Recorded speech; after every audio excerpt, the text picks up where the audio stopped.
I'm joined at this hour by two fans of two teams, Naresh Mansukhani of the Mumbai team and Soumi De Sarkar of Royal Challengers Bangalore. We call it Bengaluru these days. There were 550 plus scores in Wankhede, including a 17-ball 50 by Suryakumar Yadav. Yet we are talking about one man, Jasprit Bumrah. I can see a smiling Naresh. He claimed Bumrah claimed his second IPL fifer. Would you say it's about the lengths that he is hitting this season that really making him shine? Yes, Rika. First thing, any format you take the team list, he'll be number one there.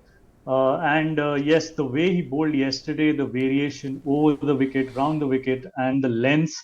It was really difficult, and the couple of Yorkers, especially the one to Lomror also on the first ball he faced, he's just at his peak at this moment, and that's making a difference. A fifer giving only 21, a team setting 197, huge contribution to keep RCB below 200. So I think he's at his peak and his variation is really at its best. I think his economy was around 5.4. So let me ask you about one moment in that match. It took Bumrah just 3 balls to knock over IPL's leading run getter Virat Kohli. Give us your reaction to that ball. I think it was, for me, the coolest moment of the match because, no matter what franchise you support, no matter how much you love RCB, MI, all of those banters keep on happening. Ultimately, we are lovers of the game. And it was a contest of the best versus the best. And I think that's where that's my moment of the game. Of course, takes me back to Bumrah's first wicket of Virat Kohli as well. But yeah, I think it was absolutely sheer brilliance of Bumrah. I was in the stadium yesterday and very much lucky, in fact, to see that kind of a spell coming in from Jasprit Bumrah. Naresh, Jasprit Bumrah, as good as he bowled, but he missed hat-trick not once, but twice on the night. Does that hurt as a Mumbai fan? Yeah, 17 years we haven't had anyone in that hat-trick list. We had Madhwal last year also nearly getting a hat-trick in the playoff or the eliminator against Lucknow. So yeah, and Bumrah should be the first one to deserve it in IPL. So yeah, it does. But yeah, twice there, this shows that how effective he was. And I think getting Virat and Faf, I think that were the most crucial wickets more than actually getting a hat-trick. Yeah. And Soumi, I'll have to also ask you about another moment after taking that 5-wicket haul, the way he was lifted up by Rohit Sharma. You said that you were at the ground. Lasith Malinga was in the dugout applauding for him. Just talk to us about that moment when he claimed that 5-wicket haul. I think the whole stadium erupted with joy, of course. And that's the beauty of Wankhede. Again, like everybody cheers for a good game of cricket. So yeah, every time there was a Rohit moment, a Virat moment, you could just see how much the fans were overjoyed when Virat came to was fielding in the deep. So I mean, at a point of time, Virat was being cheered more than probably a Ishan playing. So we all know the fandom that these greats bring along and how the fans unite when it comes to at least the Indian greats of the game. So yeah, absolutely brilliant atmosphere out there. Talking a little bit about the bowling and now about RCB's bowling, Naresh, du Plessis said on the night that we do not have as many weapons. Is that what RCB needs to zoom in on when the auction comes around? They have this habit of investing in superstar batters, but then the bowling goes fragile. Yeah, that's if you see the history, that's what's affected the RCB the most, and that is the bowling lineup. Yeah, they have to really get back on the drawing board to see what they need to do and who are those critical bowlers who they would like to focus on. Yes, there have been talks the way Chahal was released, that still has affected them. Hasaranga was not available, rather they have released Hasaranga also. So these are the crucial decisions they have to make as far as the bowlers, whether it's a right arm seamer, left arm. And unfortunately, you see Siraj has been very expensive this season, so he's off color too. So that's a big pressure on the bowling lineup, and we can see it. It's very obvious.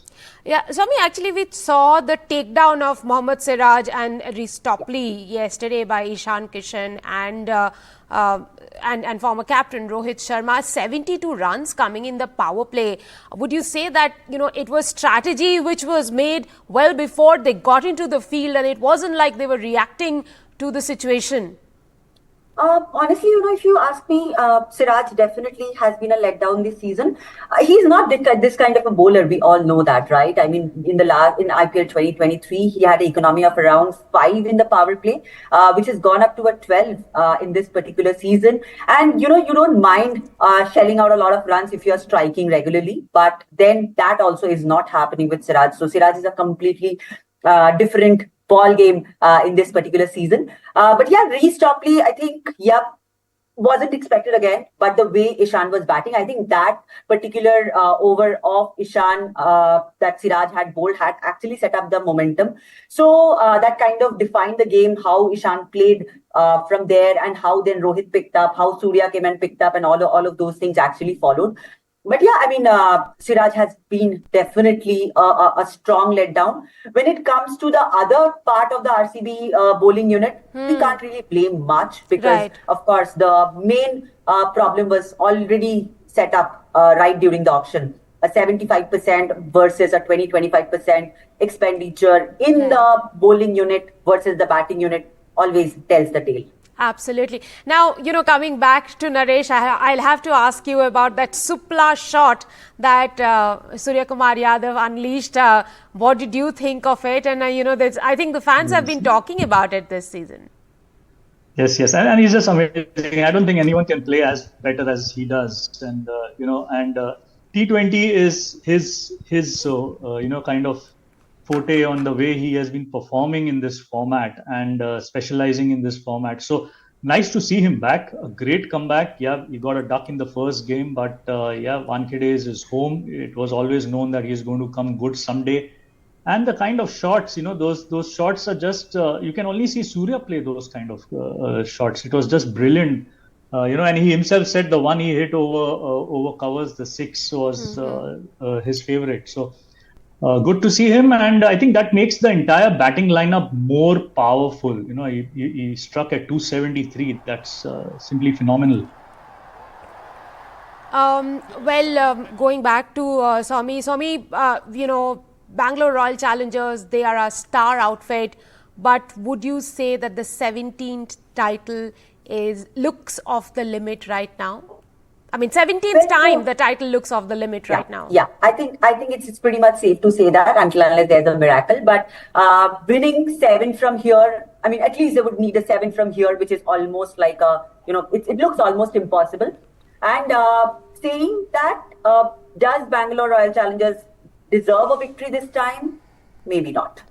So better strategies, better options, better think tank in terms of how you recruit a team needs to be really thought through. And, I just want to make one more point, just diverting off the topic here, especially when it comes to Surya. Naresh was just talking about the batting prowess that Surya had brought, but also just look at the way Surya had actually bound the team together. We had seen that Mumbai Indians was pretty much in an abyss before Surya came in, right? And how he has, and it shows on the field when he's talking to the players, when he's just having his mannerism, everything just shows. So great for Surya to come back into the team, not only for his batting prowess, but the way he's binding the team together. Naresh, Swami was talking about the fan behavior in Wankhede and how Wankhede Stadium gets behind the players, but not the captain of Mumbai Indians really. Even last night, Hardik Pandya was booed, and we saw how Virat Kohli was angry, and he spoke to the crowd to back Hardik. Just tell us a little bit about, this gesture. And in the end, though, when Hardik Pandya was coming back, he was cheered and not jeered. Yes, and Rika, these are senior cricketers. We have seen Rohit do that also in a couple of games back. Virat doing it.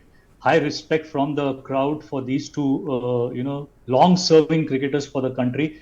and definitely they play a role in influencing the fans. And in the end, it's about winning the game, performing, and giving the results, and all this will phase away. And you can see that, as you said, when Hardik walked in, and what happened when Hardik walked out. And that's the role Hardik has to play. His role was as a finisher, and we saw that come good yesterday. Right. So you can say you can only rise from here, and I think that is what's going to change. The next game is going to be a very tough one against CSK in Wankhede, and if we can pull it off, I think you will not hear that ever again. Well, that's going to be a humdinger. And in fact, at the moment, let's have a look at the points table after this win. Mumbai, which was lurking at the bottom, they have been able to get themselves up on the points table. They are in the mid-table right now, and though they're still not on the top half of the table, with Rajasthan leading it, Kolkata, Lucknow and Chennai thereafter. Mumbai is in the 7th position, and they will only try to rise from here.